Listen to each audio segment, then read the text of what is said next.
Nandito pala ako ngayon sa may Barangay Pulangon, Sitio Kagang dito sa may Mahaplag.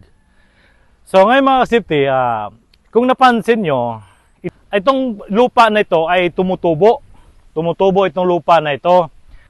So tingnan nyo, talagang mataas yung umbok ng lupa. Tanungin natin yung dito, yung isang matagal na nakatira dito, 1963 yata. So mga kasipti, nandito po si Manong. Tatanungin natin kung ano talaga ang tunay na istorya dito sa lugar na ito, bakit may tumutubong lupa dito sa kalsada at palaging nasisira yung sinisiminto ng taga DPWH. Manong, pwede magtanong kung anong naobserbahan nyo dito sa yung lugar na ito? Lagi ng mus-us, inigting uwan. Inigting amihan, mus-us na iya. Okay. So sabi ni Manong, pag amihan daw yung yung hangin, umuulan. Tapos doon sa ibabaw, yung lupa doon parang bumaba. Bumaba yung lupa.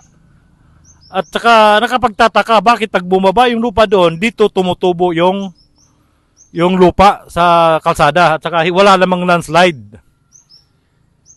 So, Manong, yung tawag nito, ilang bisis na yan? Matagal na ilang bisis na? Lukay na, murag. Kuan na, basta kay dugay-dugay na yun. Kaya katulong na niya nga burot. So, sabi ni Manong, nung una pa raw dito, hindi pa ito simentado. So napansin niya parang may bumuborot dito, yung bumubukol na lupa. Tapos nung ginagawa ng highway dito, yung kalsada, ang pala yung ginawa ng taga DPWH, nagtesting sila ng soil testing.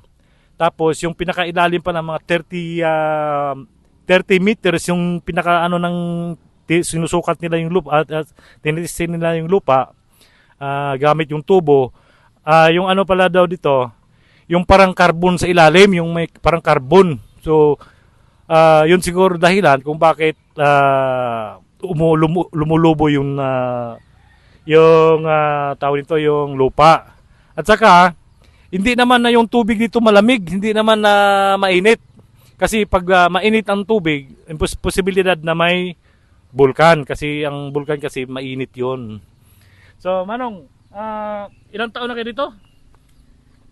Makakanhi ko kuan anyon masinto sa 63. So, 1963 daw si Manong dito nakatira. Biruin yung mga city, ilang taon na. So, talagang alam niya yung istorya nitong lugar na ito.